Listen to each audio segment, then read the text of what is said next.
नमस्कार, बहुत बहुत स्वागत है आपका। आप देख रहे हैं स्वदेश खबर। मैं हूं आपके साथ प्रशांत पांडे। सबसे पहले बाजार की बात करते हैं। तो बाजार ने ये उम्मीद की जा रही थी कि हफ्ते के आखिरी कारोबारी दिन कुछ इस तरह का ऐसा पॉजिटिव साइन देगा जिससे अगले हफ्ते बाजार को लेकर थोड़ी सी एक इन्वेस्टर्स के बीच में निश्चिंत माहौल होगा, लेकिन ऐसा कुछ हुआ नहीं। बाजार ने आज भी निराश किया, लेकिन पूरे हफ्ते बाजार ने कैसा परफॉर्म किया, अंश भीलवाड़ से इसके बारे में जानते हैं। तो इस हफ्ते बाजार प्रेशर में रहा। निफ्टी का ये दूसरा हफ्ता है लगातार बिकवाली का, लेकिन अगर चार्ट पे देखा जाए तो ये जो 22,700 से लेके 22,800 का जो लेवल है, ये 100 पॉइंट्स रेंज में निफ्टी ने काफ़ी अच्छा सपोर्ट लिया है। तो जब तक हम इसे तोड़ते नहीं हैं डिसाइसिवली, तब तक एक अच्छा होप्स रख सकते हैं मार्केट में। अब अगर हम दूसरे ब्रॉड इंडिसेस की बात करें तो यहाँ हम देख रहे हैं कि दोनों ही मिड कैप और स्मॉल कैप हरे निशान में बंद हुए, और मिड कैप जो 2 हफ्ते से लगातार गिर रहा था उसमें एक अच्छी रिकवरी आती हुई हमें नजर आई है। अब अगर हम सेक्टोरल इंडिसेस की बात करें तो Nifty metal top sectoral gainer के तौर पे दिख रहा है, जिसने कि 1 मंथ के हाई लेवल को भी छुआ है। इसके अलावा देखें तो निफ्टी एनर्जी, निफ्टी रियलिटी और निफ्टी पीएसयू बैंक, ये तीनों ही इंडेक्स ने 1 ईयर के लो लेवल को छुआ, लेकिन ये तीनों ही इंडेक्स ने काफी अच्छी रिकवरी दिखाई और हरे निशान में क्लोज होते हुए नजर आए हैं वीकली बेसिस पे। इसके अलावा अगर हम सेक्टोरल लूजर्स की बात करें तो निफ्टी ऑटो का ये दूसरा हफ्ता है लगातार बिकवाली का, साथ ही साथ इस इंडेक्स ने 10 मंथ के लो लेवल को छुआ है। तो एफएमसीजी की बात करें तो ये इंडेक्स का ये तीसरा हफ्ता है लगातार बिकवाली का, और इस इंडेक्स ने 15 मंथ के लो लेवल को छुआ है। तो यहाँ पे भी हमें नेगेटिविटी बनती हुई नजर आती है। ओवरऑल देखा जाए तो काफी मिला जुला हफ्ता रहा है, लेकिन निफ्टी जो 22,700 के ऊपर सस्टेन कर रहा है, ये एक पॉजिटिव होप्स ला सकता है आने वाले हफ्ते में। शुक्रिया अंश आपका इस अहम जानकारी के लिए। अब बढ़ते हैं अपने खास सेगमेंट 5 का पंच की तरफ, जहां मेरे सहयोगी रविंदर आपको बताएंगे कि आखिर किन शेयरों और सेक्टर ने लगाया एक्शन भरा पंच। 5 के मंच में बात करेंगे 5 ऐसे स्टॉक की जिस पर आज खबरों के दम पर और ब्रोकरेज के दम पर एक्शन देखने को मिला। तो सबसे पहले बात करते हैं आईटीआई की, जहां पर आईटीआई का जो है 22.258 एकड़ जमीन इलेक्ट्रॉनिक सिटी बैंगलोर में सी डॉट को जो है 200 करोड़ में ट्रांसफ़र करेगा, जो रिवाइज AMRCDC ऑर्डर के तहत होगा। और कंपनी का जो है इसका 100 करोड़ का जो है इनिशियल पेमेंट कंपनी को रिसीव हो चुका है, और जो रिमेनिंग अमाउंट है वो स्टैट्यूटरी फॉर्मेलिटीज़ के बाद मिलेगा। अगला जो स्टॉक फोकस में रहा है CIE ऑटोमेटिव, जहां पर कंपनी ने Q4 CY 2024 के जो है रिजल्ट अनाउंस किए थे, और उसमें कंपनी का जो रेवेन्यू है उसमें ऑलमोस्ट 6% की जो है डिक्लाइन देखने को मिली ईयर ऑन ईयर बेसिस पर। और बात करें नेट प्रॉफिट की, तो नेट प्रॉफिट जो है उसमें ऑलमोस्ट 10% का अपटिक देखने को मिला ईयर ऑन ईयर बेसिस पर, जो 169 करोड़ से बढ़कर 185 करोड़ पर देखने को मिला। वहीं अगर बात करें एबिटा की, तो एबिटा में भी जो है 8 से 8.5% की डिक्लाइन देखने को मिली, और मार्जिन जो है वो 14.6% से घटकर 14.2% पर देखने को मिली। तो ओवरऑल CIE ऑटोमेटिव का जो Q4 का नंबर था वो वीक था, जिसके चलते स्टॉक में जो है एक्शन देखने को मिला।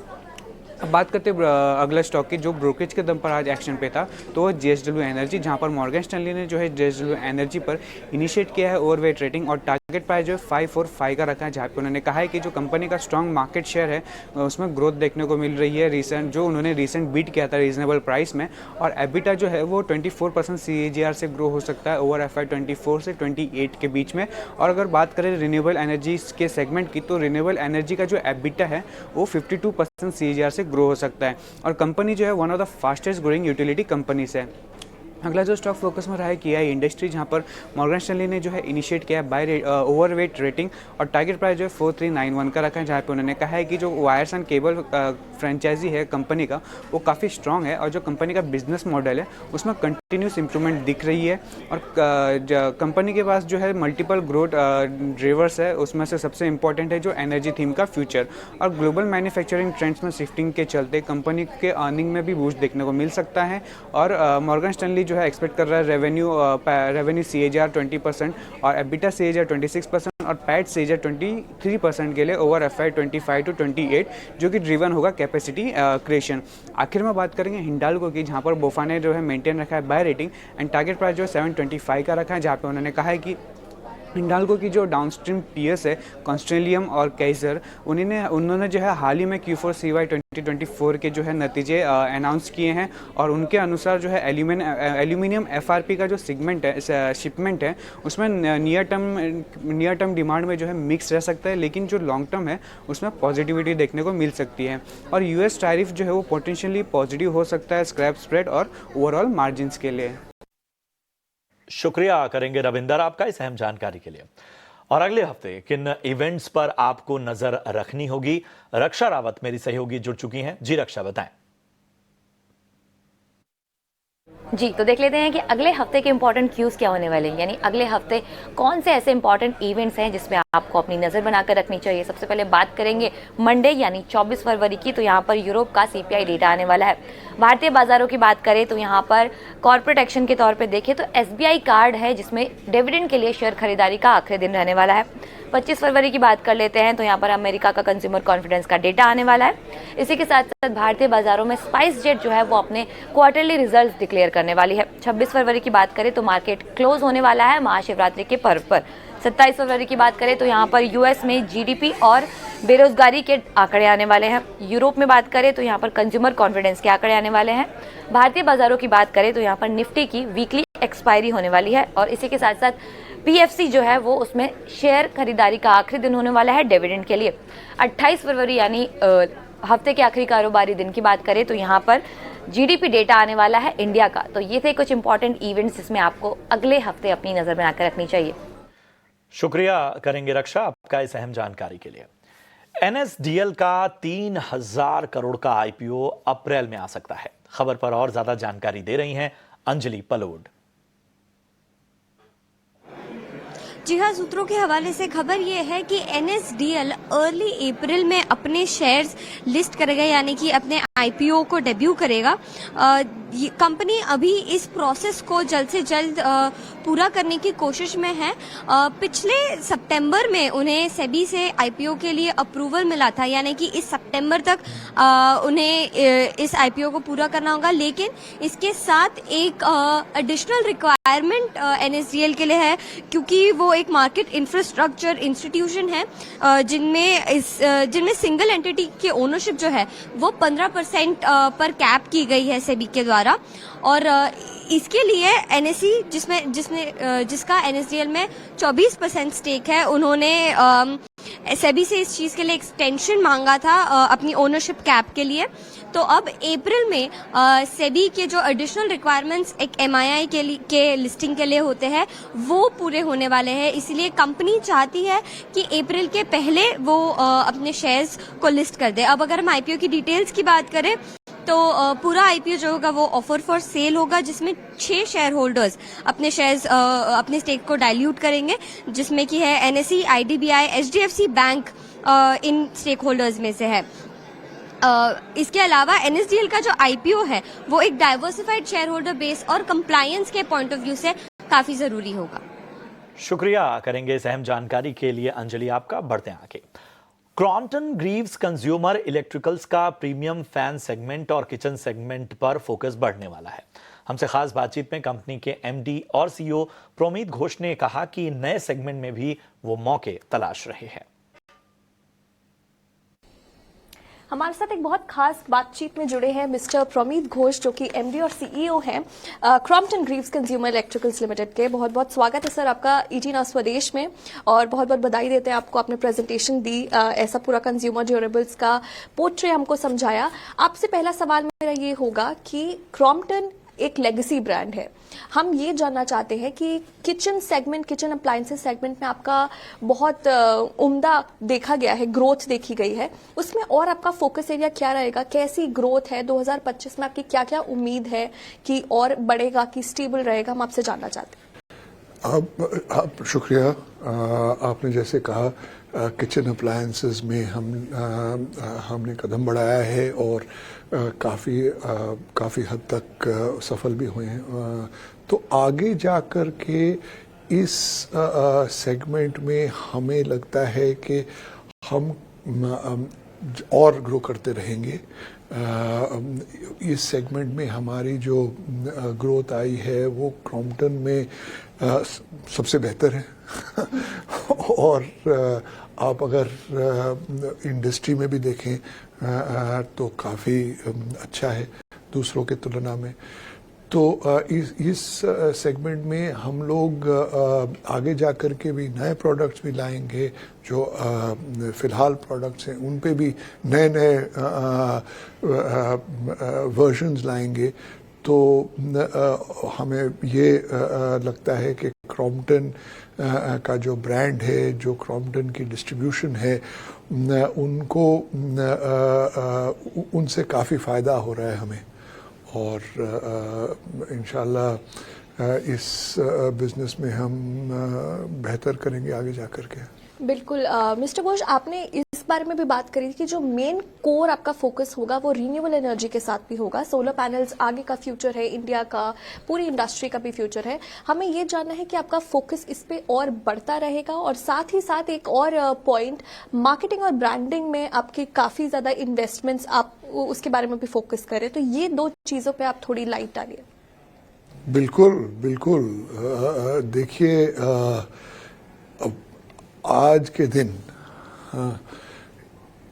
गवर्नमेंट के दो फोकस एरियाज हैं। वो एक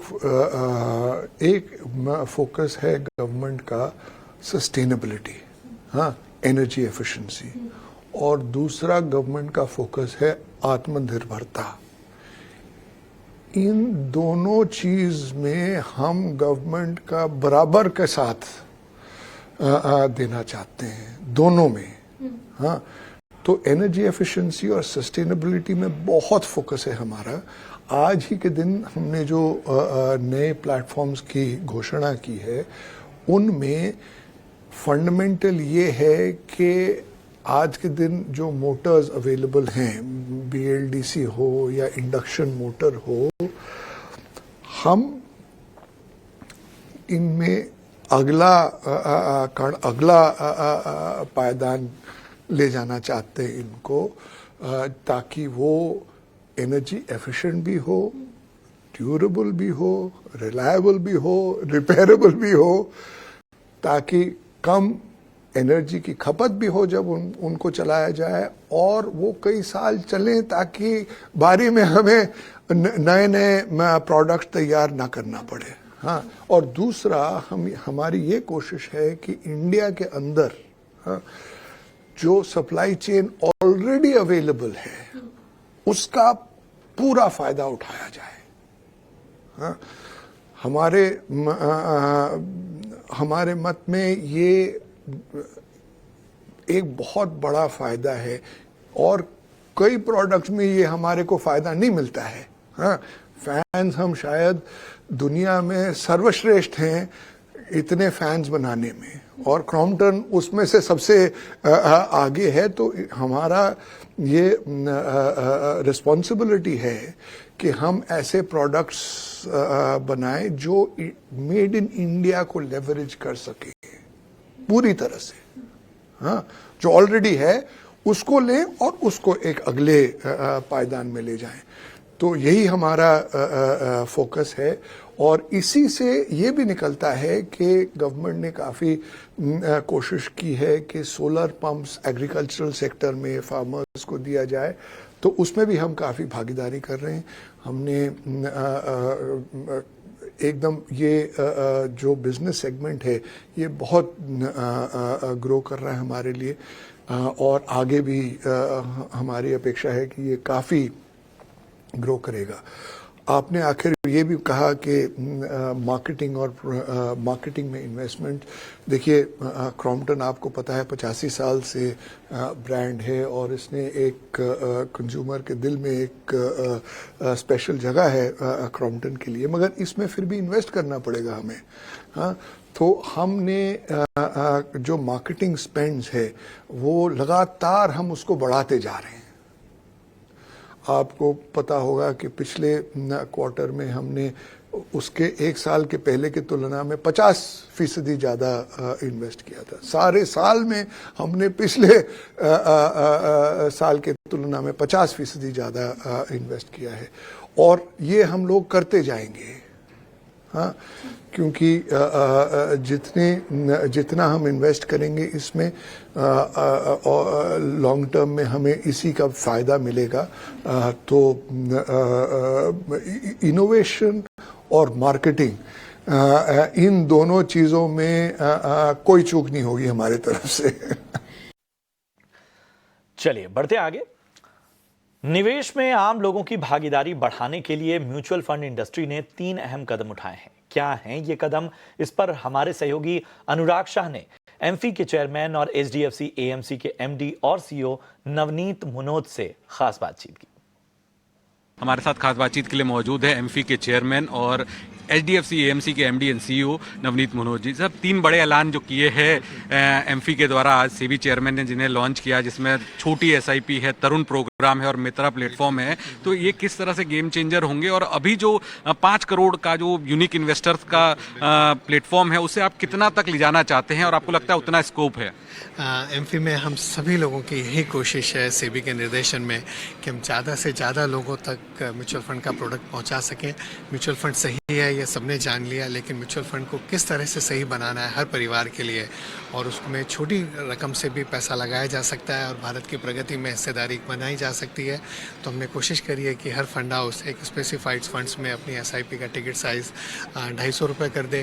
दूसरा तरण योजना, भारत की जो युवा शक्ति है जो आज स्कूल्स में है, कॉलेजेस में है, वहाँ पर हम एक ट्रेनर बना के बच्चों को फाइनेंशियल लिटरेसी बताएं, बच्चों को बाज़ारों के बारे में समझाएं, और जो बच्चे बराबर समझ लें उनको ये भी कोशिश करें कि ये सिर्फ ज्ञान ही नहीं रहे बल्कि उन्हें एक प्रैक्टिकल रूप में एक निवेश भी कर सकें। तो 100 रुपये पर महीने की उनकी एसआईपी खुल जाएगी जो उन्हें 2 साल तक 100 रुपये पर महीना देती रहेगी, और उसके बाद 2 साल तक उन्हें उस पैसे को और कंटिन्यू करना पड़ेगा। तो वो समझ जाएंगे केवाईसी कैसे करी जाती है, म्यूचुअल फंड का निवेश कैसे होता है। तो एक तो हो गया कि आर्थिक जानकारी मिले, फाइनेंशियल लिटरेसी बढ़े, और दूसरी हो गई कि उन्हें एक यात्रा भी म्यूचुअल फंड के निवेश की कराई जा सके। और तीसरा जो मित्रा प्लेटफॉर्म है जहाँ पर अगर आपकी पुरानी भूली बिसरी यूनिट थी म्यूचुअल फंड की तो उसे आप वापस कैसे ट्रेस कर सकें। सर आप जैसे 100 रुपये की एसआईपी या छोटी एसआईपी की बात कर रहे हैं, तो आपको लगता है कि वाइबल होगा एएमसीज के लिए लंबी अवधि में इसे कंटिन्यू करना, क्योंकि बैकएंड पे खर्चा भी आपका काफ़ी ज़्यादा होता? तो भारत ने जो डिजिटलाइजेशन पर बहुत प्रगति करी है प्रधानमंत्री के नेतृत्व में पिछले 10-12 वर्षों में, जिस तरह से डिजिटलाइजेशन हुआ है, आई थिंक उसका प्रभाव ये हुआ है कि ओवरऑल कॉस्ट ऑफ ट्रांजैक्शन नीचे आ रही है। लेकिन हमारे सभी को सिस्टम के जो पार्टनर्स हैं, चाहे हमारे आरटीएस हैं, चाहे हमारे केआरएस हैं, चाहे एक्सचेंजेस हैं, सब ने मेहनत करके, म्यूचुअल फंड इंडस्ट्री ने मेहनत करके सेबी के निर्देशन में, उनके मार्गदर्शन में कोशिश करी कि हम ऐसा करें कि 250 रुपये की एसआईपी सिर्फ ज़बरदस्ती नहीं करें बल्कि उसे हम एक कमर्शियली वायबल प्रोडक्ट बनाएं। चलिए अगली खबर की ओर बढ़ते हैं। पावर मिनिस्ट्री की प्रेस कॉन्फ्रेंस में क्या कुछ बातें निकलकर सामने आई हैं, प्रकाश प्रियदर्शी हमारे साथ जुड़ चुके हैं। जी प्रकाश, बताएं क्या जानकारी छनकर सामने आई?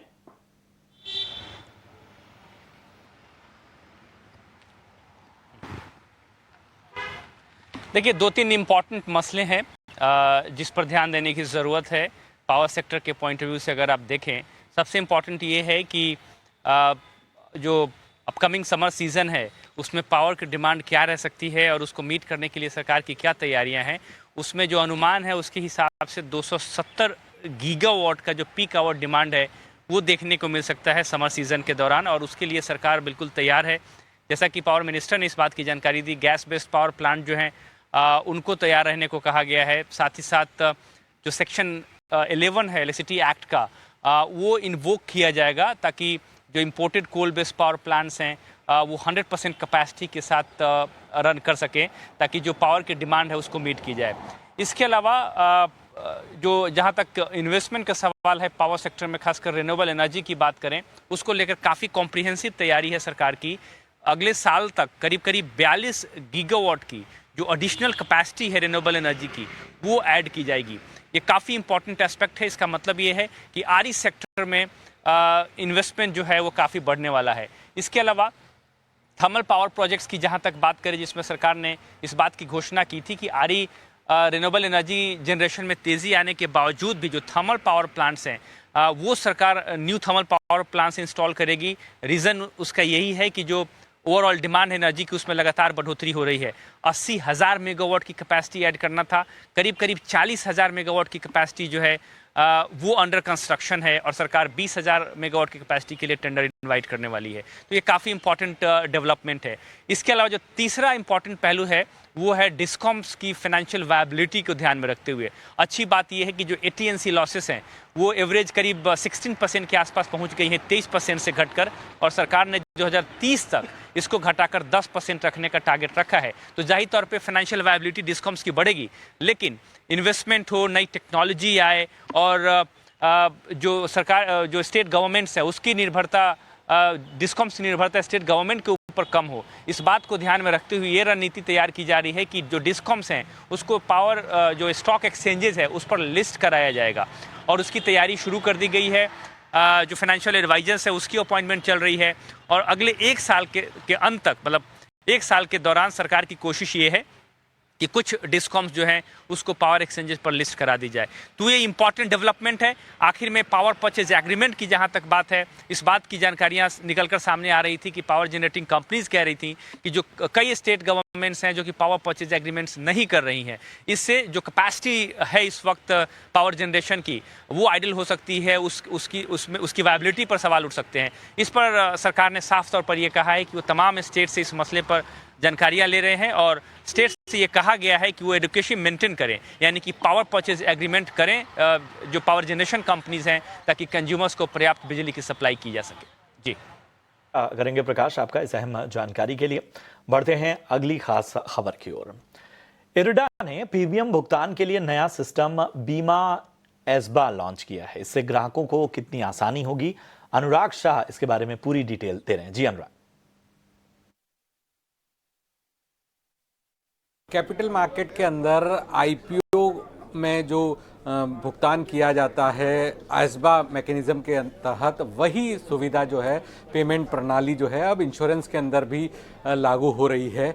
1 मार्च से सभी इंश्योरेंस कंपनियों को ये विकल्प देना जरूरी होगा, बीमा एसबा का विकल्प देना जरूरी होगा, क्योंकि हमने देखा था कि कई सारे लोगों को ये दिक्कत होती थी कि पॉलिसी का, वो इंश्योरेंस पॉलिसी का पेमेंट तो वो कर देते थे और बाद में वो पॉलिसी जारी नहीं होती थी, अंडरराइट नहीं होती थी, तो रिफंड के लिए पॉलिसी होल्डर्स को भटकना पड़ता था और पूरी प्रक्रिया बहुत लंबी हो जाती थी। तो इसमें जो हर कंपनी जो है पॉलिसी प्रपोजल के वक्त ही आपको एक विकल्प देगी बीमा एसबा का, और उसमें जो इंश्योरेंस पॉलिसी का प्रीमियम होगा वो आपके बैंक अकाउंट में उतना प्रीमियम ब्लॉक हो जाएगा, और जैसे ही कंपनी अपनी अंडरराइटिंग की प्रक्रिया पूरी करेगी तब वो पैसा जो है बैंक अकाउंट से डेबिट हो जाएगा। और अगर कंपनी के द्वारा पॉलिसी अंडरराइट नहीं की जाती है तो जो पैसा ब्लॉक हुआ था वो अनब्लॉक हो जाएगा और आपके खाते में ही वो पैसा रहेगा।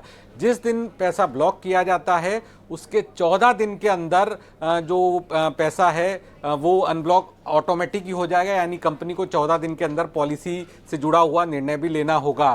तो ये इंश्योरेंस के अंदर नया एक बदलाव है और ये वैकल्पिक होगा, यानी इंश्योरेंस पॉलिसी लेते समय सभी इंश्योरेंस कंपनियों को ये विकल्प देना होगा, ये जरूरी ऑप्शन नहीं होगा, और बाकी जो मेथड है पेमेंट के वो जारी रहेंगे। लेकिन एक और भुगतान का मेथड जो है वो IRD ने लागू किया है, जो है बीमा एसबा का। शुक्रिया अनुराग आपका इस अहम जानकारी के लिए।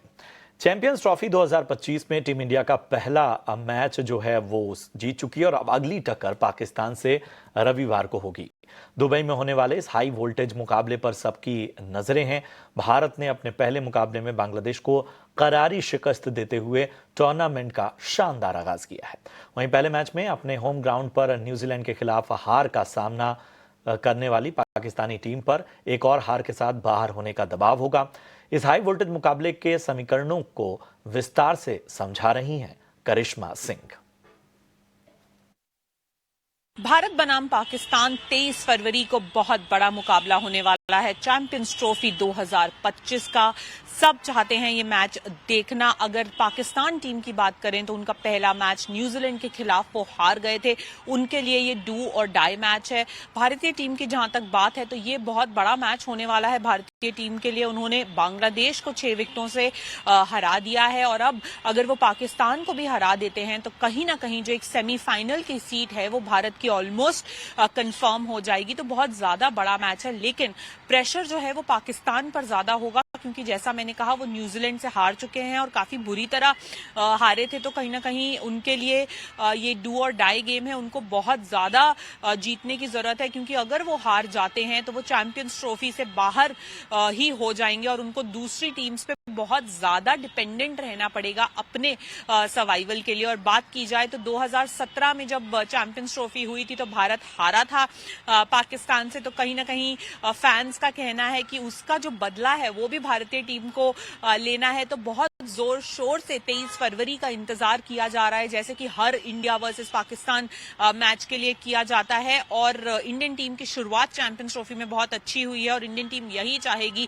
कि ये जो विनिंग मोमेंटम है ये उनके साथ रहे दुबई में। शुक्रिया करेंगे करिश्मा आपका इस अहम जानकारी के लिए। चलिए इसी के साथ इस बुलेटिन में इतना ही, दीजिए इजाजत। आप देखते रहिए ईटी नाउ स्वदेश। नमस्कार।